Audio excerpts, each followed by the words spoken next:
SITৰ পৰা কিছুমান ৰিপৰ্ট বাহিৰলৈ আহিছে যিবিলাকে ভগৱানক দানৱ কৰিব চেষ্টা কৰিলে একচামে উঠি পৰি লাগিলে জুবিন গাৰ্গৰ বদনাম ওলাবলৈ SITৰ পৰা ওলাইছে এইবিলাক কাগজ বেলেগৰ পৰা ওলোৱা নাই আজি পোষ্টমৰ্টেম ৰিপৰ্ট বাহিৰত ওলাল কিয় এইবিলাক হ'বলৈ পালে SITৰ কণ্ট্ৰলটো মুখ্যমন্ত্ৰী ডাঙৰীয়া আপোনাৰ হাতত নাই নেকি আমি এইখিনি কথা জানিব বিচাৰিছোঁ আৰক্ষীৰ ভুলৰ কাৰণে কিয় যোৱাকালি এই ঘটনাটো ঘটিব পালে কিয় এইটো হ'বলৈ পালে কিয় বাস্কাত নিব লগা হ'ল আজি মানুহৰ ক্ষোভ ক'ত মানুহৰ ক্ষোভ হ'ল 14 দিন পুলিচ কাষ্টাডিত থকা শ্যামকানু মহন্ত যেতিয়া যোৱাকালি মানুহে টিভিত দেখা পাইছে তেওঁৰ দাড়ি মুছ ক্লিন সেফ নৱৰত্ন তেল লগাই চুলি আচুৰি মানুহে এইবিলাক ভাল নাপায় অপৰাধীয়ে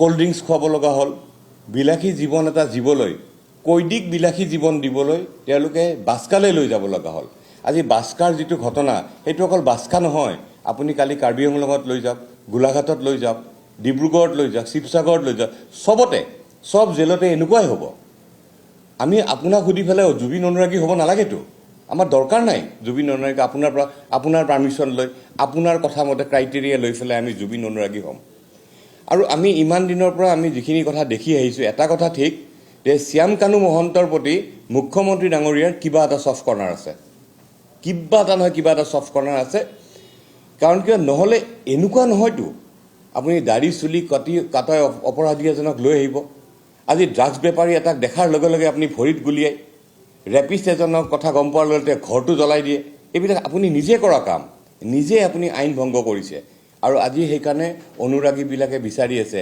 জুবিনক শ্যামকানুক আমাক গতাই দিয়ক ফাঁচি দিয়ক আপুনি নিজে কৰা কামৰ ফলে এইবিলাক এতিয়া কথাটো হ'ল মুখ্যমন্ত্ৰী ডাঙৰীয়া আপোনাক হাতজোৰ কৰি অনুৰোধ কৰিছোঁ আপোনাৰ যদি অলপো যদি কিবা শ্যামকানু মহন্তৰ প্ৰতি যদি কিবা সফট কৰ্নাৰ আছে সেইটো আপুনি এতিয়া বাদ দিয়ক ৰাজনীতি নকৰে মানুহে অসমৰ মানুহে এতিয়া ৰাজনীতি নকৰে অসমৰ মানুহক ন্যায় লাগে আৰু আপোনালোকে ৰাজনীতি কৰি লাভো নাই হিন্দু মুছলিম খ্ৰীষ্টান কংগ্ৰেছ AGP BJP AIUDF এইবিলাক এতিয়া নচলে মানুহক লাগে ন্যায় আৰু ন্যায়হে দিব লাগিব হয় আপুনি জুবিন গাৰ্গৰ ক্ষেত্ৰত দিল্লী এয়াৰপৰ্টৰ পৰা অনাৰ পৰা সোণাপুৰলৈ আপুনি যিখিনি কষ্ট কৰিলে এজন ডাঙৰ ককায়েকৰ নিচিনা কয় আমি আপোনাক সেলুট দিছোঁ এইটো কাৰণে সেলুট দিছোঁ কিন্তু জুবিন গাৰ্গৰ মৃত্যুৰ নামত আপুনি ৰাজনীতি কৰিব অপৰাধীবিলাকক বচাবলৈ যাব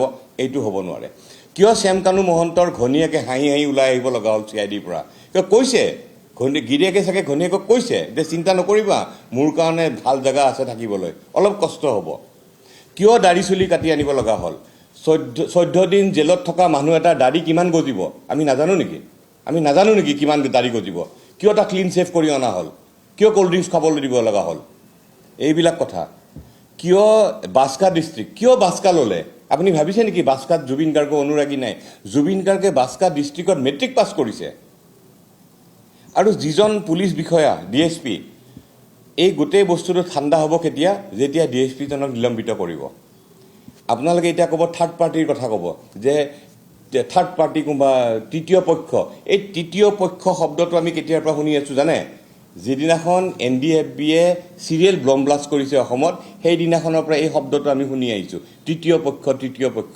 সব কথাত তৃতীয় পক্ষ নাখাতে আপোনাৰ ভাল কাম আপুনি যিখিনি কৰিলে একেলগে শেষ হৈ যাব এই জুবিনৰ মৃত্যুৰ ঘটনাটোৱে জুবিনৰ তদন্তে আপুনি কিয় কৈছিলে যে দুজন পুলিচ বিষয়া মই ছিংগাপুৰ পঠাইছোঁ SITটো কৈছে নাই পঠোৱা বুলি পঠাব নোৱাৰে বুলি আজি সৰ্বানন্দ সোণোৱাল ডাঙৰীয়াৰ প্ৰেছ উপদেষ্টা নাই আইনী উপদেষ্টা যিজন আছে তেখেতে নিজে কৈছে যে গোটেই SITৰ কাৰবাৰটোৱে ভুল এতিয়া কি কৰিলে আপোনালোকে বুদ্ধিজীৱীৰ মাজত ভাগ আনিব বিচাৰিলে সেইকাৰণে আপোনালোকে কেইজনমান মানুহ মাতিলে লিষ্ট বনাই ক'লে যে আমি আলোচনা কৰিম কিহৰ আলোচনা SITৰ লগত কিহৰ আলোচনা কৰিব প্ৰাঞ্জল শইকীয়া বোলে এজন মানুহ মাতিছে তেওঁতো ঘূৰ RSSৰ মানুহ বাকীবিলাকৰ কথা নকওঁৱেই তেনেকুৱা মানুহ মাতি পেলাই আপুনি কি আলোচনা কৰিব বিচাৰিছে আৰু কি আলোচনা কৰিব মুন্না গুপ্তা ডাঙৰীয়া APWৰ কেছ চলি আছে সুপ্ৰিম কোৰ্টত গুৱাহাটী হাইকোৰ্টত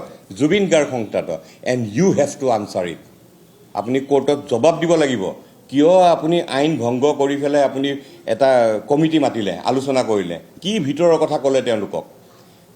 কি চেষ্টা কৰিলে আপোনালোকে যে বুদ্ধিজীৱীসকলৰ মাজত কাজিয়া লগাই যে এওঁলোক ভাল বুদ্ধিজীৱী, তেওঁলোক বেয়া বুদ্ধিজীৱী, তেওঁলোক কম বুদ্ধিজীৱী? চকুত ডাক্তৰৰ কি কাম আইনত? মই বুজি নাপালোঁ। চকুত ডাক্তৰৰ আইনৰ তদন্তকাৰী বিষয়াৰ লগত কি কাম আছে?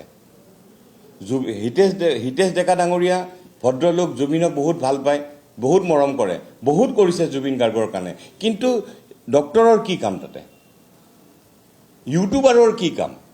আগতে সাংবাদিক, বৰ্তমান ইউটিউবাৰৰ কি কাম? বুজি নাপালোঁ। এই গোটেই কাৰবাৰটোৱে চলি আছে, আচৰিত কাৰবাৰ এইটো। আৰু যিজন পুলিচ বিষয়া, তেওঁ নিজৰে APSC কেলেংকাৰী। বিপ্লৱ শৰ্মা ডাঙৰীয়াৰ ৰিপৰ্টত তেখেতে ক্লিয়াৰলি লিখিছে, Gitartha Dev Sharma, roll number 091459 his job is questionable. আৰু তেনেকুৱা মানুহ আপুনি দায়িত্ব দিছে। এনেকৈ নহয় মুখ্যমন্ত্ৰী ডাঙৰীয়া, এতিয়া ৰাজনীতি নহয়, এতিয়া আৰু ৰাজনীতি নহয়, ন্যায় দিয়ক। আৰু চব কথাতে আপোনালোকে কথা নাই বতৰা নাই চিধা গৰিমা গাৰ্গৰ ওচৰলৈ কিয় যায়? তেখেতকতো শান্তিত থাকিবলৈ দিয়ক অলপ। চবেই যায়, চৰকাৰে যাব।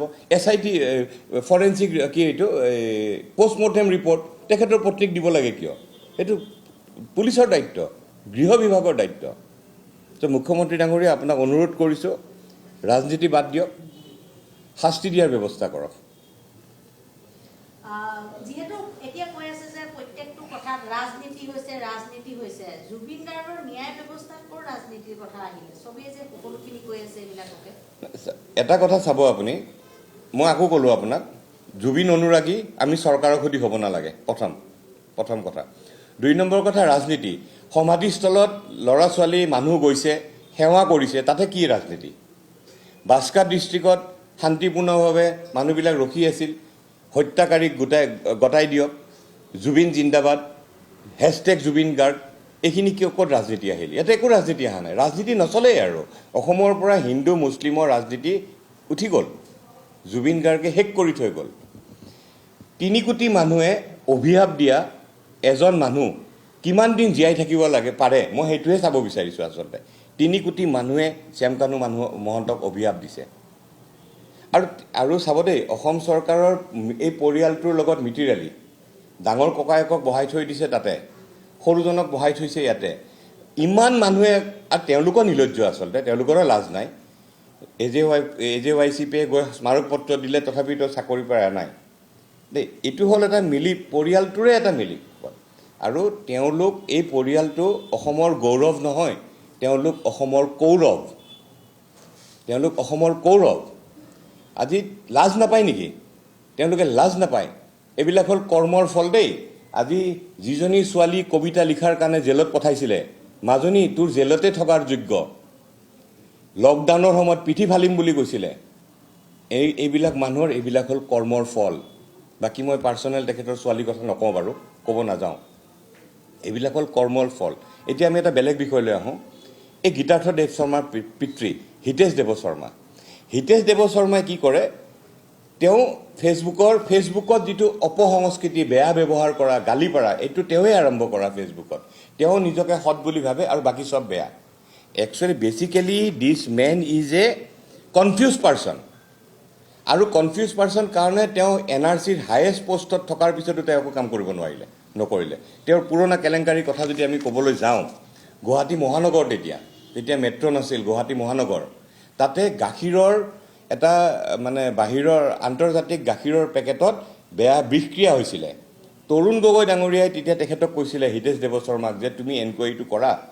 তেওঁ চব গাখীৰ জব্দ কৰিলে, কিন্তু এনকুৱাৰী ৰিপৰ্ট নাহিলে। এইজন মানুহ।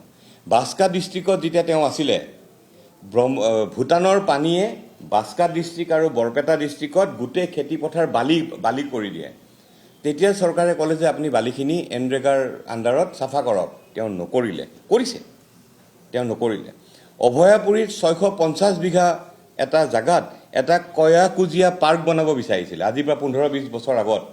তেখেত আছিল তেতিয়া তাৰে অফিচাৰ, তেখেতে নকৰিলে। সমুজ্জ্বল দাক গৈ পেলাই ক'লে যে সমুজ্জ্বল, সমুজ্জ্বল তুমি চৰকাৰক কোৱা মোক যাতে ষ্টেট কোঅৰ্ডিনেটৰ পাতি দিয়ে সমুজ্জ্বল দাই তেখেতৰ কথা নুশুনিলে প্ৰতীক হাজেলাক ষ্টেট কোঅৰ্ডিনেটৰ পাতিলে সমুজ্জ্বল দাক গৈ পেলাই ক'লে সৰ্বানন্দক কৈ পেলাই মোক ডিচি বনাই দিয়া সমুজ্জ্বল দাই তেখেতৰ কথা নুশুনিলে আৰু শেষত সমুজ্জ্বল দাৰ বদনাম গোৱা আৰম্ভ কৰিলে ছ'চিয়েল মিডিয়াত 60 লাখ টকা লোৱা কিবা লোৱা আৰু যেতিয়া তেওঁ ধৰা পৰিলে তেওঁ কয় ৰাইজৰ কি বজাৰৰ খবৰ NRCত মোক অভিজিত শৰ্মাক যিখিনি তেওঁ মিছা বদনাম দিলে NRCত ফেচবুকত লিখি আৰু এয়া হ'ল আপোনাৰ কৰ্মৰ ফল আজি হিতেশ দেৱ শৰ্মা দিছ ইজ কল কৰ্মা আজি আপুনি কৰ্মৰ ফল পাইছে আৰু পাব আপুনি NRCত আপুনি ডেপুটি ডাইৰেক্টৰ হৈ ষ্টেট কোঅৰ্ডিনেটৰ হৈ থাকিলে আপুনি নিজে ৰিজাইন দিলে ইচ্ছাই ৰিজাইন দিলে তাৰপিছত আকৌ আপুনি ষ্টেট কোঅৰ্ডিনেটৰ হ'ল কিন্তু আপুনি একো কাম নকৰিলে ৰিটায়াৰমেণ্টৰ আগত এক্সটেনশ্যন পাম বুলি ভাবি তেওঁ CID আৰু এণ্টি কৰাপশ্যন দুটা কেছ কৰিছে তেওঁ ভাবিছিল যে মুখ্যমন্ত্ৰী হিমন্ত বিশ্ব শৰ্মাই তেওঁক এক্সটেনশ্যন দিব মুখ্যমন্ত্ৰী হিমন্ত বিশ্ব শৰ্মা ইমান বুৰ্বক নহয় যে আপুনি সেই ৰিটায়াৰমেণ্টৰ 15 দিন আগত এটা কেছ কৰি দিলে কাৰণে আপোনাক এক্সটেনশ্যন দিব ইমান বুৰ্বক নহয় যিখিনি কাম তেওঁ তেখেতে কৰি সেইখিনি নকৰিলে আৰু পিছত কি কৰিলে তেওঁ গালি গালাজ আৰম্ভ কৰিলে এই 20টা 22টা লাইকৰ কাৰণে আৰু এই হিতেশ দেৱ শৰ্মাৰ লগৰ যিখিনি ফেচবুক ফ্ৰেণ্ড আমি আপোনালোক ক'ব বিচাৰোঁ এতিয়া APWয়ে NRCৰ কি কাম কৰিছে আমি আপোনালোকৰ পৰা আমাৰ চাৰ্টিফিকেট নালাগে আমি কৰি থৈছোঁ যি কৰিব লাগে আৰু হিতেশ দেৱ শৰ্মাৰ বদনামৰ কাৰণে আপোনালোকে আমাক যিমান হাঁহিলে আজি চাওক অসমৰ ৰাইজে আপোনালোকৰে মানুহজনক এতিয়া হাঁহি আছে লাজ পাব লাগে আপোনালোকে এয়া হ'ল এইজন মানুহৰ নমুনা এইবিলাক আৰু তেওঁলোকে অসমৰ ডাঙৰ মানুহ তেওঁলোকে যি কয় সেয়াই হয় আৰু এতিয়া কি কৰিছে আপুনি আচৰিত ক'ব এই মানুহজনে হিতেশ দেৱ শৰ্মাই এজন অংগনবাদী শৰ্মা বুলি এজন মানুহৰ লগত লগ লাগি QR কোডৰ বেপাৰ আৰম্ভ কৰিছে তেওঁ বোলে ৰিভেৰিফিকেশ্যনৰ কেছ কৰিছে সুপ্ৰিম কোৰ্টত QR কোড চান্দা পুতেক অফিচাৰ জীয়েক ভাল কোম্পানীত চাকৰি কৰে ঘনীয়েক অফিচাৰ বুঢ়াৰীয়েকে চাকৰি কৰে মাহত নাই বুলিও তেওঁলোকৰ 5 লাখৰ ওপৰত আহে হিতেশ দেৱ শৰ্মাই নিজে পেঞ্চন পায় আৰু তাৰপিছত QR কোড লৈ চান্দা তুলিব লাগে জাতি বচাম বুলি মেইন কামখিনি তুমি একো নকৰিলা চৰকাৰী স্বীকৃতিপ্ৰাপ্ত এজন সুৰাপায়ী তেওঁ য'ত কাম কৰিছে সব অফিচত তেওঁ সুৰাপান কৰিলে চৰকাৰে একো নকয় তেওঁক গালি নাপাৰে তেওঁক ছাছপেণ্ড নকৰে তাৰমানে আমি বুজিবলৈ বাধ্য যে এইজন হ'ল চৰকাৰী স্বীকৃতিপ্ৰাপ্ত এজন সুৰাপায়ী এনেকুৱা মানুহৰ পৰা আমি কি আশা কৰিব পাৰোঁ তেওঁ জুবিন গাৰ্গক আগতে বহুতবাৰ গালি পাৰিছে আৰু যোৱাকালি ঘটনাটো পুতেকক বচাবলৈ আচলতে এই তেওঁ ষ্টেটমেণ্ট এটা দিলে পিছত তেওঁ ডিলিট কৰিলে বাপেক পুতেক দুইজনে একেই পুতেকৰতো চাকৰিটো মই ক'লোৱে বিপ্লৱ শৰ্মা ছাৰৰ ৰিপৰ্ট আছে তেওঁৰ নাম লিখা আছে হি জব ইজ কুৱেশ্যনেবল বুলি কৈছে